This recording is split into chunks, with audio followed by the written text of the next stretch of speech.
श्री हनुमते नमः। आप सभी का हमारे YouTube चैनल पर हार्दिक स्वागत है। आज मंगलवार के दिन आइए सुने हनुमान जी की पौराणिक कथाएं। तो प्रेम से बोलें, हनुमान जी महाराज की जय हो।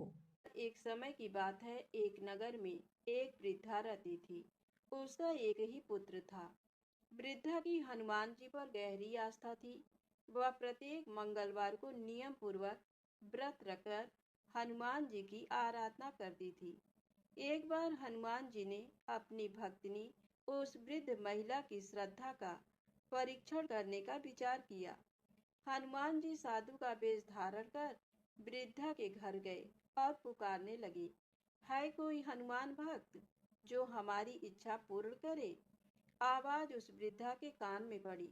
पुकार सुन वृद्धा जल्दी से बाहर आई और साधु को प्रणाम कर बोली, आज्ञा महाराज।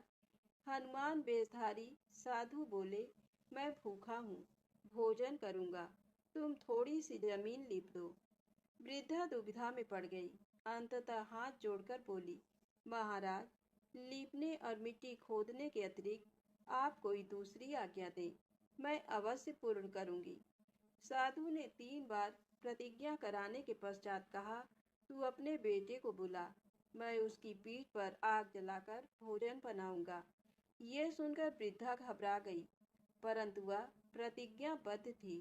उसने अपने पुत्र को बुलाकर साधु को सौंप दिया। साधु वेशधारी हनुमान जी ने वृद्धा के हाथों से ही उसके पुत्र को पेट के बल लिटवाया और उसकी पीठ पर आग जलवाई। आग जलाकर दुखी मन से वृद्धा अपने घर में चली गई। इधर भोजन बनाकर साधु ने वृद्धा को बुलाकर कहा, उनका भोजन बन गया है, तुम अपने पुत्र को पुकारो ताकि वह भी आकर भोग लगा ले। इस पर वृद्धा बोली, उसका नाम लेकर मुझे और कष्ट ना दें।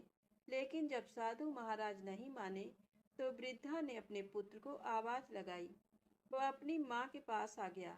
अपने पुत्र को जीवित देख वृद्धा को बहुत आश्चर्य हुआ और वह साधु के चरणों में गिर पड़ी। तब हनुमान जी अपने वास्तविक रूप में प्रकट हुए और वृद्धा को भक्ति का आशीर्वाद दिया। तो प्रेम से बोले, बजरंग बली की जय हो। आइए सुने मंगलवार व्रत की पौराणिक कथा। एक बार नैमिषारण्य तीर्थ में 80,000 मुनि एकत्र होकर पुराणों के ज्ञाता श्री सूत जी से पूछने लगे, हे महामुने, आपने हमें अनेक पुराणों की कथाएं सुनाई हैं।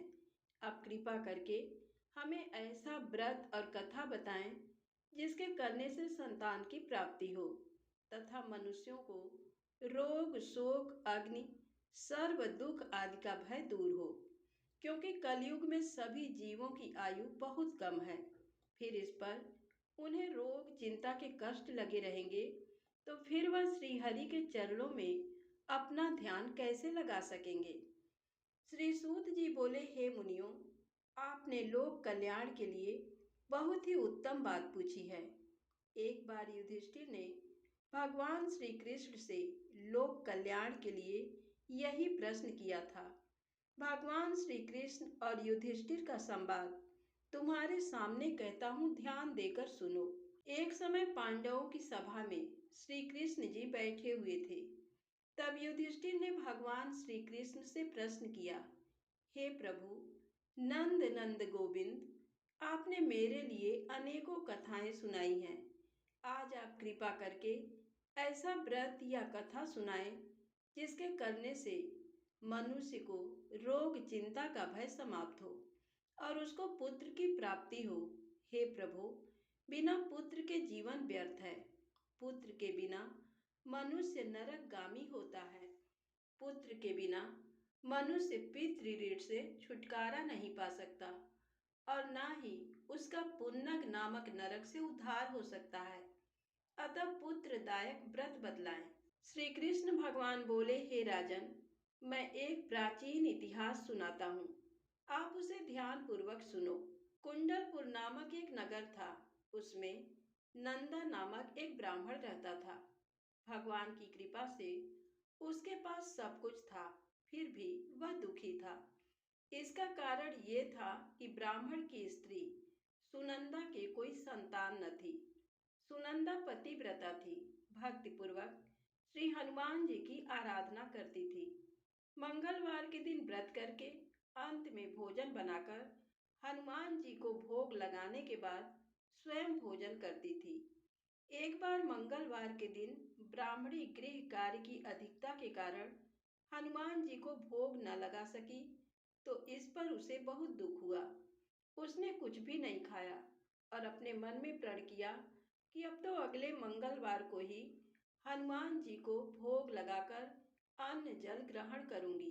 ब्राह्मणी सुनंदा प्रतिदिन भोजन बनाती, श्रद्धा पूर्वक पति को खिलाती, परंतु स्वयं भोजन नहीं करती और मन ही मन श्री हनुमान जी की आराधना करती थी।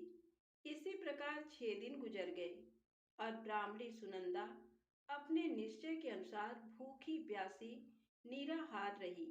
अगले मंगलवार को ब्राह्मणी सुनंदा प्रातःकाल ही बेहोश होकर गिर पड़ी। ब्राह्मणी सुनंदा की इस असीम भक्ति के प्रभाव से श्री हनुमान जी बहुत प्रसन्न हुए और प्रकट होकर बोले, सुनंदा, मैं तेरी भक्ति से बहुत प्रसन्न हूँ। तू उठ और वर मांग। सुनंदा अपने आराध्य देव श्री हनुमान जी को देखकर आनंद की अधिकता से विह्वल हो श्री हनुमान जी के चरणों में गिरकर बोली, हे प्रभु, मेरी कोई संतान नहीं है, कृपा करके मुझे संतान प्राप्ति का आशीर्वाद दें, आपकी अति कृपा होगी। श्री महावीर जी बोले, तेरी इच्छा पूर्ण होगी, तेरे एक कन्या पैदा होगी, उसके अष्टांग प्रतिदिन सोना दिया करेंगे। इस प्रकार कहकर श्री महावीर जी अंतर ध्यान हो गए। ब्राह्मणी सुनंदा बहुत हर्षित हुई और सभी समाचार अपने पति से कहा। ब्राह्मण देव कन्या का वरदान सुनकर कुछ दुखी हुए, परंतु सोना मिलने की बात सुनी तो बहुत प्रसन्न हुए। विचार किया कि ऐसी कन्या के साथ मेरी निर्धनता भी समाप्त हो जाएगी। श्री हनुमान जी की कृपा से वह ब्राह्मणी गर्भवती हुई और 10वें महीने में उसे बहुत ही सुंदर पुत्री प्राप्त हुई। ये बच्ची अपने पिता के घर में ठीक उसी तरह से बढ़ने लगी जिस प्रकार शुक्ल पक्ष का चंद्रमा बढ़ता है। 10वें दिन ब्राह्मण ने उस बालिका का नामकरण संस्कार कराया। उसके कुल पुरोहित ने उस बालिका का नाम रत्नावली रखा, क्योंकि वह कन्या सोना प्रदान किया करती थी। इस कन्या ने पूर्व जन्म में बड़े ही विधान से मंगल देव का व्रत किया था। रत्नावली का अष्टांग बहुत सा सोना देता था। उस सोने से नंदा ब्राह्मण बहुत ही धनवान हो गया। अब ब्राह्मणी भी बहुत अभिमान करने लगी थी। समय बीतता रहा। अब रत्नावली 10 वर्ष की हो चुकी थी। एक दिन जब नंदा ब्राह्मण प्रसन्न चित्त था, तब सुनंदा ने अपने पति से कहा, मेरी पुत्री रत्नावली विवाह के योग्य हो गई है, अतः आप कोई सुंदर तथा योग्य वर देखकर इसका विवाह कर दें। ये सुन ब्राह्मण बोला, अभी तो रत्नावली बहुत छोटी है। तब ब्राह्मणी बोली, शास्त्रों की आज्ञा है कि कन्या 8वें वर्ष में गौरी, 9 वर्ष में रोहिणी, 10वें वर्ष में कन्या, इसके पश्चात रजस्वला हो जाती हैं। गौरी के दान से पाताल लोक की प्राप्ति होती है, रोहिणी के दान से वैकुंठ लोक की प्राप्ति होती है, कन्या के दान से इंद्र लोक में सुखों की प्राप्ति होती है। अगर हे पतिदेव रजस्वला का दान किया जाता है तो घोर नरक की प्राप्ति होती है।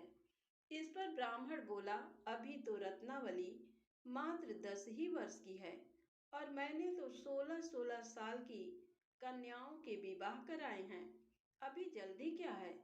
तब ब्राह्मणी सुनंदा बोली, आपको तो लोभ अधिक हो गया लगता है। शास्त्रों में कहा गया है कि माता पिता और बड़ा भाई रजस्वला कन्या को देखते हैं तो वह अवश्य ही नरकगामी होते हैं। तब ब्राह्मण बोला, अच्छी बात है, कल मैं अवश्य ही योग्य वर की तलाश में अपना दूत भेजूंगा। दूसरे दिन ब्राह्मण ने अपने दूत को बुलाया और आज्ञा दी कि जैसी सुंदर मेरी कन्या है वैसा ही सुंदर वर उसके लिए तलाश करो। दूत अपने स्वामी की आज्ञा पाकर निकल पड़ा। पंपई नगर में उसने एक सुंदर लड़के को देखा। ये बालक एक ब्राह्मण परिवार का बहुत गुणवान पुत्र था। इसका नाम सोमेश्वर था। दूत ने इस सुंदर व गुणवान ब्राह्मण पुत्र के बारे में अपने स्वामी को पूर्ण विवरण दिया। ब्राह्मण नंदा को भी सोमेश्वर अच्छा लगा और फिर शुभ मुहूर्त में विधि पूर्वक कन्यादान करके ब्राह्मण ब्राह्मणी संतुष्ट हुए।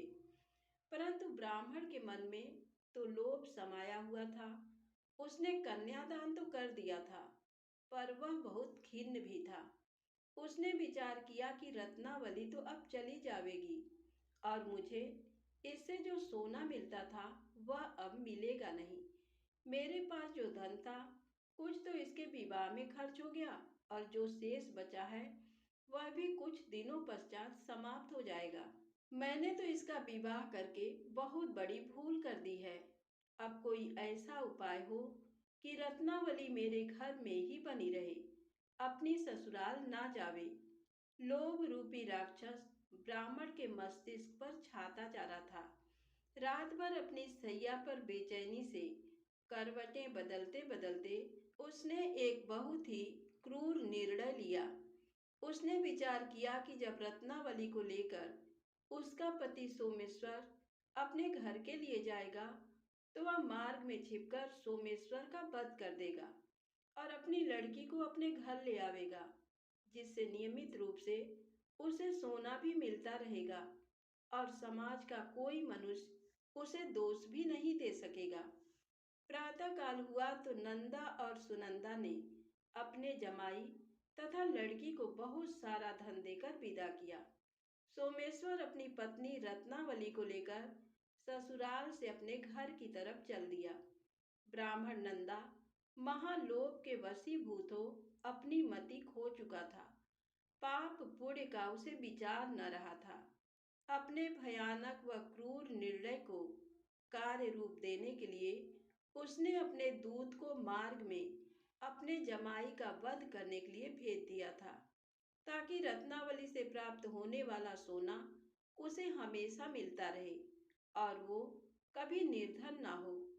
ब्राह्मण के दूत ने अपने स्वामी की आज्ञा का पालन करते हुए उसके जमाई सोमेश्वर का मार्ग में ही वध कर दिया।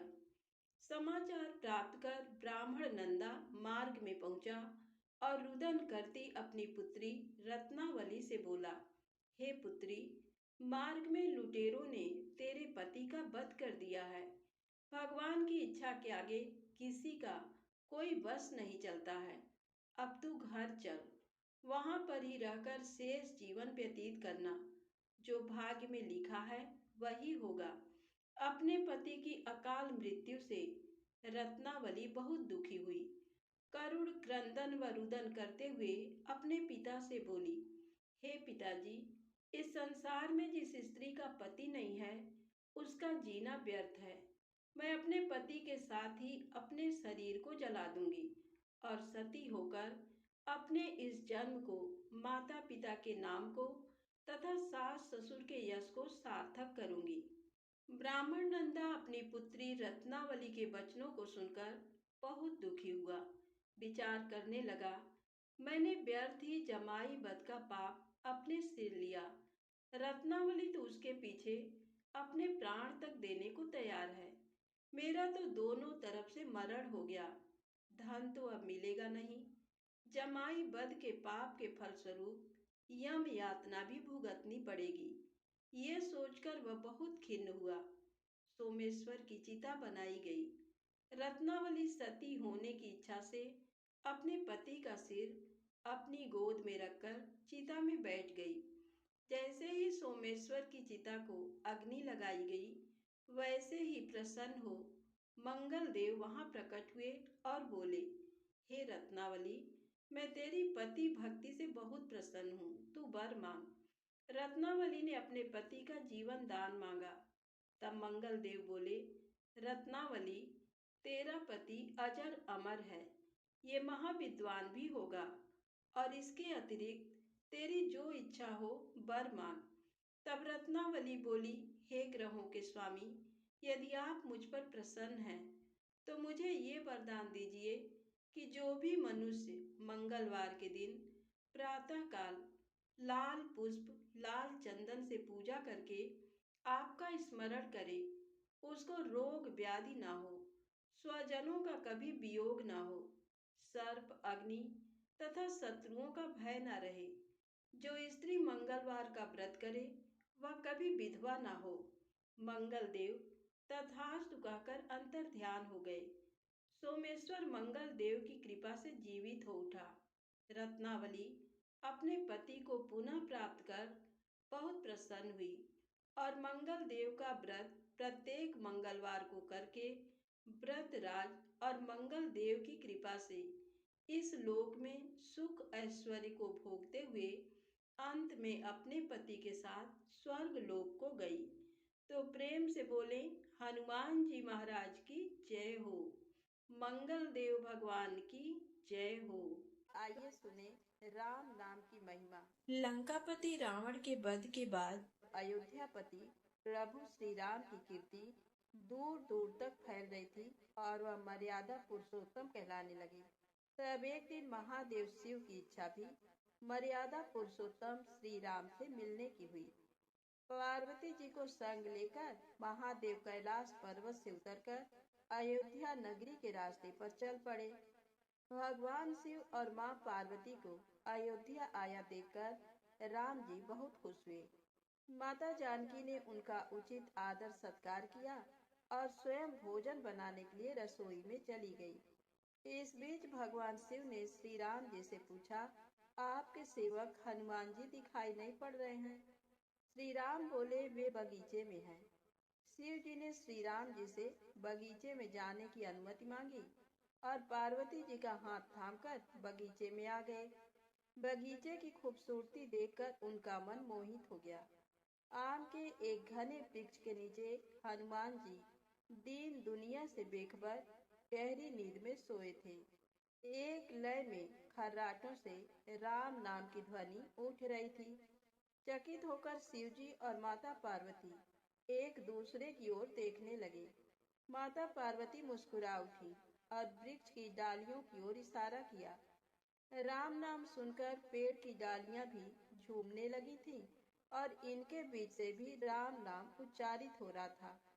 शिव जी इस राम नाम की धुन में मस्त मगन होकर खुद भी राम राम कहकर नाचने लगे। माता पार्वती जी ने भी अपने पति का अनुसरण किया और अपने कोमल पैर थिरकाने लगी। शिव जी और माता पार्वती जी के नृत्य में ऐसी झनकार उठी कि स्वर्ग लोक के देवतागण भी आकर्षित होकर बगीचे में आ गए और राम नाम की धुन में सभी मस्त हो गए। माता जानकी भोजन तैयार करके प्रतीक्षारत थी, परंतु संध्या घिरने तक भी अतिथि नहीं पधारे। तब अपने देवर लक्ष्मण जी को बगीचे में भेजा।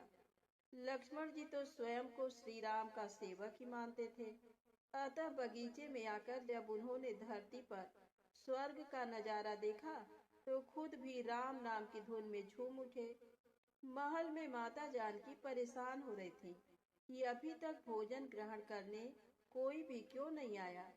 तब उन्होंने श्री राम जी से कहा, भोजन ठंडा हो रहा है, चलिए हम ही जाकर बगीचे में से सभी को ले आए।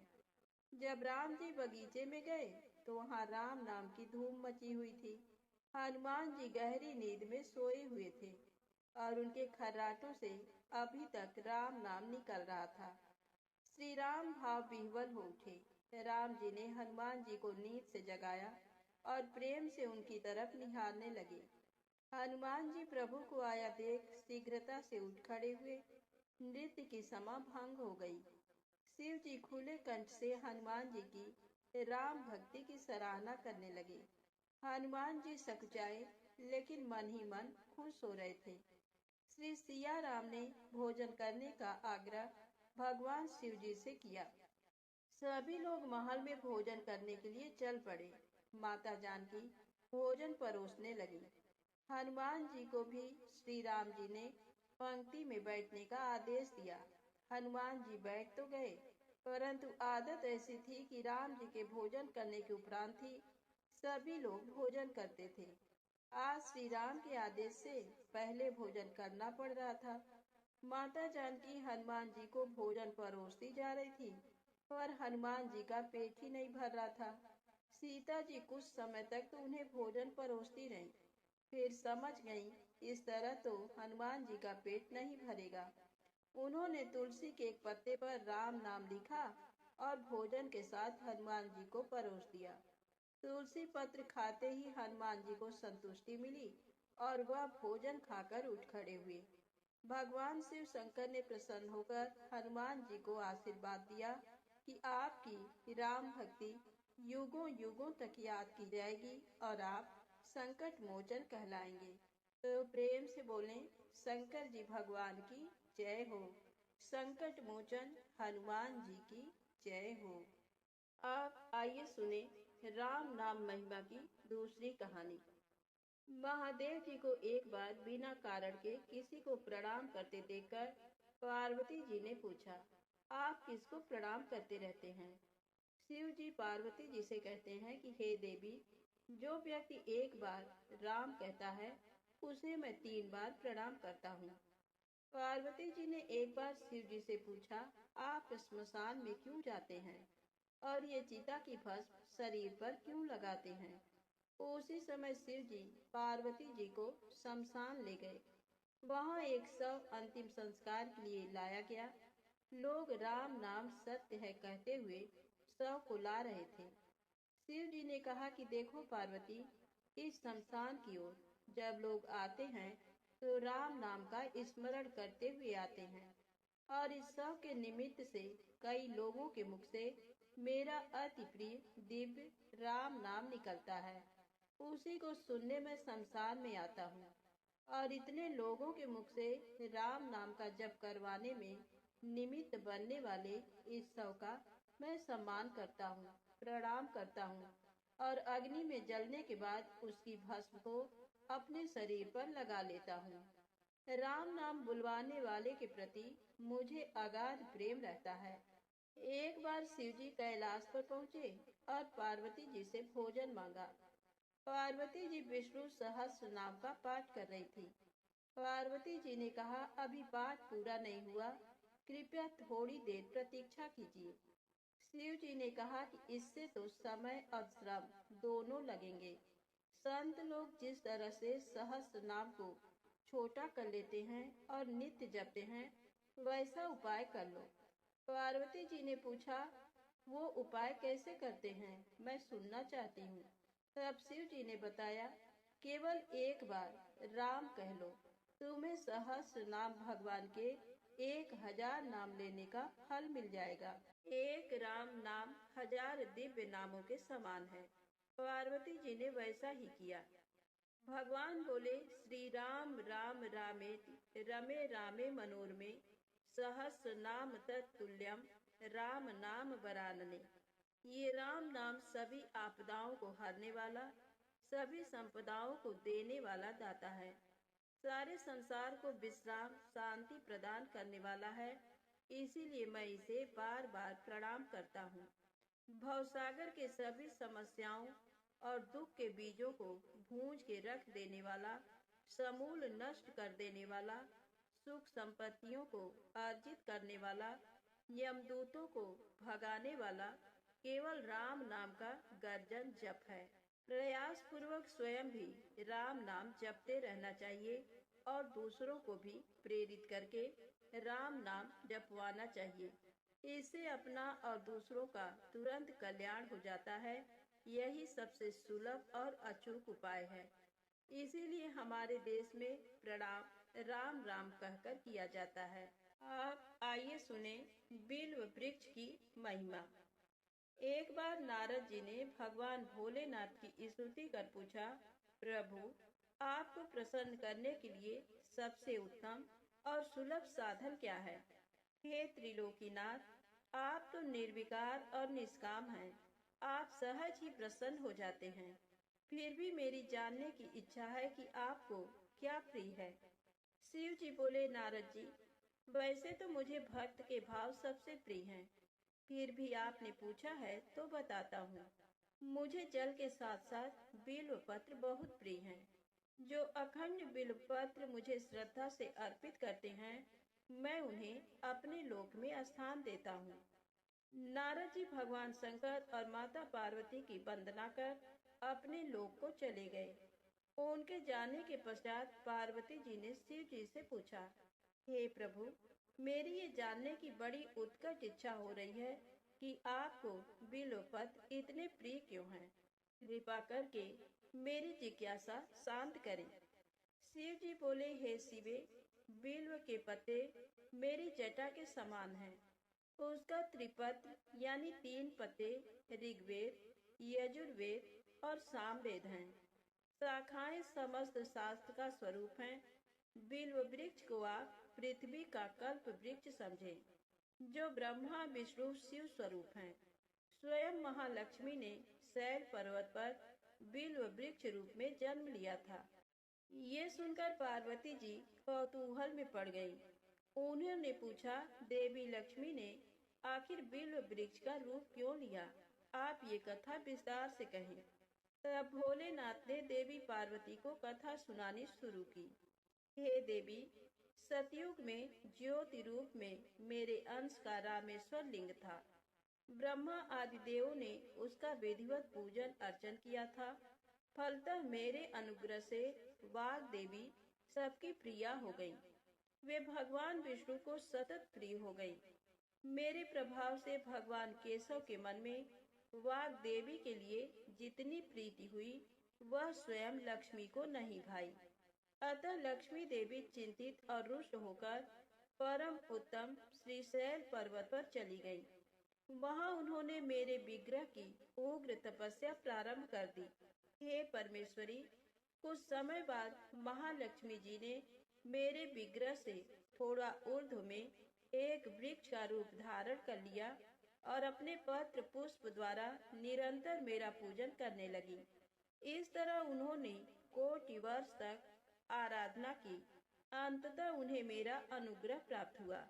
महालक्ष्मी ने मांगा कि श्री हरि के हृदय में मेरे प्रभाव से वाग्देवी के लिए जो स्नेह हुआ है, वह समाप्त हो जाए। शिव जी बोले, मैंने महालक्ष्मी को समझाया कि श्री हरि के हृदय में आपके अतिरिक्त किसी और के लिए कोई प्रेम नहीं है। वाग्देवी के प्रति तो उनकी श्रद्धा है। ये सुनकर श्री लक्ष्मी जी प्रसन्न हो गईं और पुनः श्री विष्णु के हृदय में स्थित होकर निरंतर उनके साथ विहार करने लगी। हे पार्वती, महालक्ष्मी के हृदय का एक बड़ा विकार इस प्रकार दूर हुआ था। इस कारण हरिप्रिया उसी वृक्ष रूप में सर्वदा अतिशय भक्ति से भरकर यत्न पूर्वक मेरी पूजा करने लगी। बिल्व इस कारण मुझे बहुत प्रिय है और मैं बिल्व वृक्ष का आश्रय लेकर रहता हूँ। बिल्व वृक्ष को सदा सर्व तीर्थमय एवं सर्व देवमय मानना चाहिए, इसमें तनिक भी संदेह नहीं है। बिल्व पत्र, बिल्व फूल, बिल्व वृक्ष अथवा बिल्व काष्ठ के चंदन से जो मेरा पूजन करता है, वह भक्त मेरा प्रिय है। बिल्व वृक्ष को शिव के समान ही समझो, वह मेरा शरीर है। जो बिल्व पर चंदन से मेरा नाम अंकित करके मुझे अर्पण करता है, मैं उसे सभी पापों से मुक्त करके अपने लोक में स्थान देता हूँ। उस व्यक्ति को स्वयं लक्ष्मी जी भी नमस्कार करती हैं। जो बिल्व मूल में प्राण छोड़ता है, उसको रुद्र देह प्राप्त होता है। तो प्रेम से बोले, विष्णु भगवान माता लक्ष्मी की जय हो। शंकर भगवान माँ गौरी माता की जय हो। अब आइए सुने मंगलवार को सुनी जाने वाली मंगला गौरी माता की पौराणिक कथा। कुरु देश में श्रुतकीर्ति नामक एक विद्वान कीर्तिशाली, शत्रुओं का नाश करने वाला, 64 कलाओं का ज्ञाता तथा धनुर्विद्या में कुशल राजा हुआ था। पुत्र के अतिरिक्त अन्य सभी शुभ चीजें उस राजा के पास थी। अतः वह राजा संतान के विषय में अत्यंत चिंतित हुआ और जब ध्यान पूर्वक देवी की आराधना करने लगा, तब उसकी कठोर तपस्या से देवी प्रसन्न हो गईं और उससे ये वचन बोली, हे सुब्रत, वर मांगो। श्रुतकीर्ति बोला, हे देवी, यदि आप मुझ पर प्रसन्न हैं तो मुझे सुंदर पुत्र दीजिए। हे देवी, आपकी कृपा से अन्य किसी भी वस्तु का अभाव नहीं है।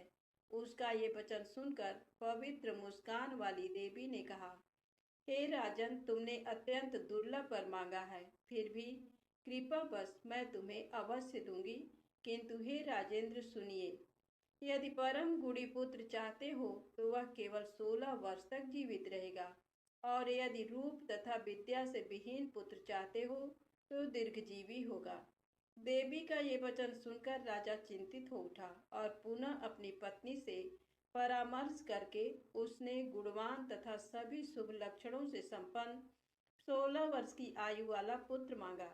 तब देवी ने भक्ति संपन्न राजा से कहा, हे नृपनंदन, मेरे मंदिर के द्वार पर आम का वृक्ष है, उसका एक फल लाकर मेरी आज्ञा से अपनी भार्या को उसे भक्षण करने हेतु प्रदान करो, जिससे वह शीघ्र ही गर्भ धारण करेगी, इसमें संदेह नहीं है।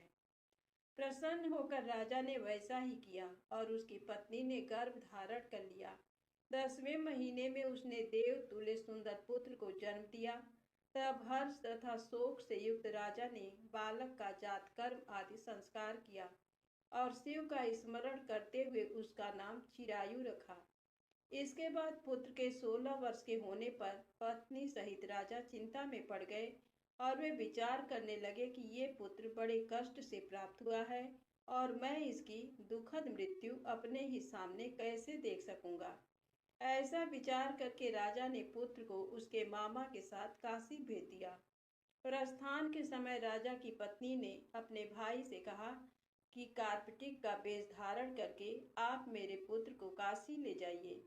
मैंने भगवान मृत्युंजय से पूर्व में पुत्र के लिए प्रार्थना की थी और कहा था कि हे विश्वेश, आप जगतपति की यात्रा के लिए मैं उस पुत्र को अवश्य भेजूंगी। अतः आप मेरे पुत्र को आज ही ले जाइए और सावधानी पूर्वक इसकी रक्षा कीजिएगा। अपनी बहन की ये बात सुनकर भांजे के साथ वो चल पड़ा। कई दिनों तक चलते चलते वह आनंद नामक नगर में पहुंचा। वहां सभी प्रकार की समृद्धियों से संपन्न वीरसेन नाम वाला राजा रहता था।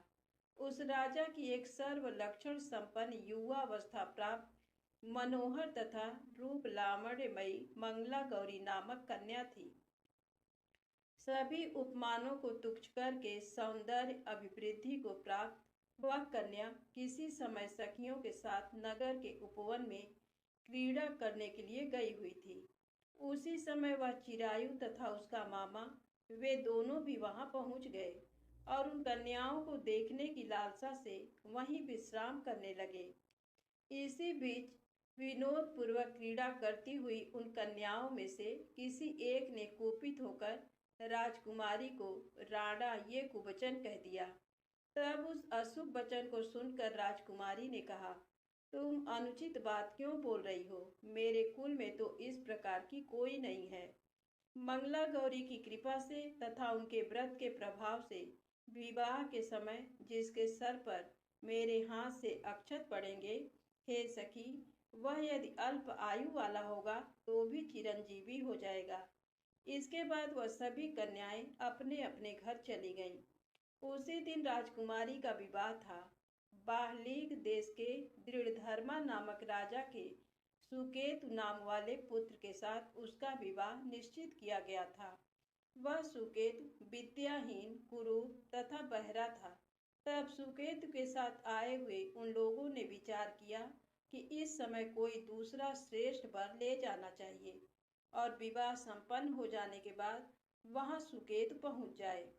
उन लोगों ने चिरायु के मामा के पास जाकर याचना की कि आप इस बालक को हमें दे दीजिए, जिससे हमारा कार्य सिद्ध हो जाए। इस पृथ्वी पर परोपकार के समान दूसरा कोई धर्म नहीं है। उनकी बात सुनकर चिरायु का मामा मन ही मन बहुत प्रसन्न हुआ, क्योंकि इसने उपवन में पहले ही कन्या मंगला गौरी की बात सुन ली थी। फिर भी उसने एक बार कहा कि आप लोग इसे किस लिए मांग रहे हैं? कार्य की सिद्धि हेतु वस्त्र, अलंकार आदि मांगे जाते हैं, वर तो कहीं भी नहीं मांगा जाता। तथापि आप लोगों का सम्मान रखने के लिए मैं इसे दे रहा हूँ। इसके बाद चिरायु को वहां ले जाकर उन लोगों ने विवाह संपन्न कराया। सप्तपदी आदि के हो जाने पर रात्रि में शिव पार्वती की प्रतिमा के समक्ष उस चिरायु ने हर्ष युक्त होकर मंगला गौरी के साथ शयन किया। उसी दिन चिरायु के 16 वर्ष पूर्ण हो चुके थे और अर्धरात्रि में साक्षात्कार सर्प रूप में वहां आ गया। इसी बीच संयोगवश राजकुमारी जाग गई। उसने उस महासर्प को वहां देखा और वह भय से व्याकुल होकर कांपने लगी। तभी उस कन्या ने धैर्य धारण 16 उपचारों से सर्प की पूजा की और पीने के लिए उसे दूध दिया। उसने दीनता भरी वाणी में उस सर्प की प्रार्थना तथा स्तुति की। मंगला गौरी प्रार्थना करने लगी कि मैं उत्तम व्रत को करूंगी जिससे मेरे पति जीवित रहें। ये जिस तरह से चिरकाल तक जीवित रहें, आप वैसा कीजिए। इतने में सर्प वहां स्थित एक कमंडल में प्रवेश कर गया और उस मंगला गौरी ने अपनी कंचुकी से उस कमंडल का मुंह बांध दिया। इसी बीच उसका पति अंगड़ाई लेकर जाग गया और अपनी पत्नी से बोला, हे प्रिय, मुझे भूख लगी है। तब वह अपनी माता के पास जाकर खीर, लड्डू आदि ले आई और उसके द्वारा दिए भोज्य पदार्थ को उसने प्रसन्न मन होकर खाया। भोजन के पश्चात हाथ धोते समय उसके हाथ से अंगूठी गिर पड़ी। तांबूल खाकर वह पुनः सो गया। इसके बाद मंगला गौरी कमंडल को फेंकने के लिए जाने लगी। विधि की कैसी गति है कि उस कमंडल में से बाहर की ओर जगमग करती हुई हार कांति को देखकर वह आश्चर्यचकित हो गई। घट में स्थित उस हार को उसने अपने कंठ में धारण कर लिया। इसके बाद कुछ रात शेष रहते ही चिरायु का मामा आकर उसे ले गया। इसके बाद वर पक्ष के लोग सुकेतु को वहां ले आए। उसे देख मंगला गौरी ने कहा कि ये मेरा पति नहीं है। तब उन सभी ने उससे कहा, हे सुबे, तुम ये क्या बोल रही हो? यहाँ तुम्हारा कोई परिचायक हो तो उसे हम लोगों को बताओ।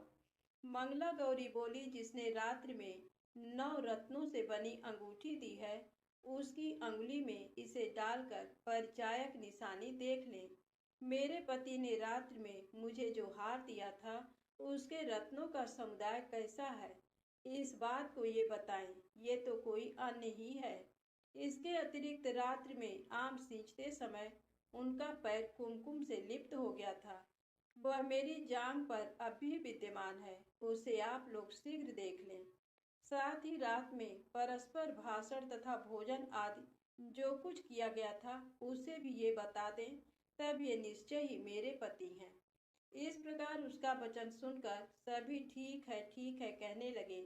किंतु जब एक भी बात न मिली, तब सभी ने सुकेतु को उसका पति होने से निषिद्ध कर दिया और वर पक्ष वाले जिस तरह से आए थे उसी तरह से चले गए। उसके बाद अपने वंश को बढ़ाने वाले महान यश से संपन्न तथा परम मनस्वी मंगला गौरी के पिता ने अन्न पान आदि का सत्र चलाया। उन्होंने वर पक्ष का वृत्तांत कानों कान सुन लिया कि स्वरूप से कुरूप होने के कारण लोगों के द्वारा किसी अन्य को वर के रूप में आदर पूर्वक लाया गया था। तब उन्होंने अपनी कन्या को पर्दे के भीतर बिठा दिया। उसके बाद 1 वर्ष बीतने पर यात्रा करके चिरायु अपने मामा के साथ ये देखने आया कि विवाह के बाद वहाँ क्या हुआ। तब उसे गवाक्ष के भीतर से देखकर वह मंगला गौरी अत्यंत प्रसन्न हुई और माता पिता से बोली कि मेरे पति आ गए हैं। राजा ने अपने सुहृदजनों को बुलाकर पूर्व में कहे गए सभी परिचायकों को निशानी को देखकर मंद मुस्कान वाली अपनी कन्या चिरायु को सौंप दी। राजा ने शिष्टजनों को साथ लेकर विवाह का उत्सव कराया। इसके बाद राजा वीरसेन ने वस्त्र, आभूषण आदि, सेना, घोड़े, रथ और अन्य भी बहुत सी सामग्रियां देकर उन्हें विदा किया। उसके बाद कुल को आनंदित करने वाला वह चिरायु पत्नी तथा मामा को साथ लेकर सेना के साथ अपने नगर पहुंचा। लोगों के मुख से उसे आया हुआ सुनकर उसके माता पिता को विश्वास नहीं हुआ। उन्होंने सोचा कि प्रारब्ध अन्यथा कैसे हो सकता है। इतने में वह अपने माता पिता के पास आ गया और स्नेह से परिपूर्ण वह चिरायु भक्तिपूर्वक उनके चरणों में गिर पड़ा। तब अपने पुत्र का मस्तक सूंघकर उन दोनों ने परम आनंद प्राप्त किया। पुत्र वधू मंगला गौरी ने भी सास ससुर को प्रणाम किया। तब सास उसे अपनी गोद में बिठाकर सारा वृत्तांत शीघ्रता पूर्वक पूछने लगी। हे महामुने, तब पुत्र वधू ने भी मंगला गौरी के उत्तम व्रत महात्म तथा जो कुछ घटित हुआ था वह सब वृत्तांत बताया। जो कोई भी इसका श्रवण करता है अथवा जो इसे कहता है उसके सभी मनोरथ पूर्ण हो जाते हैं, इसमें संदेह नहीं है। धन्यवाद। मंगला गौरी माता की जय हो।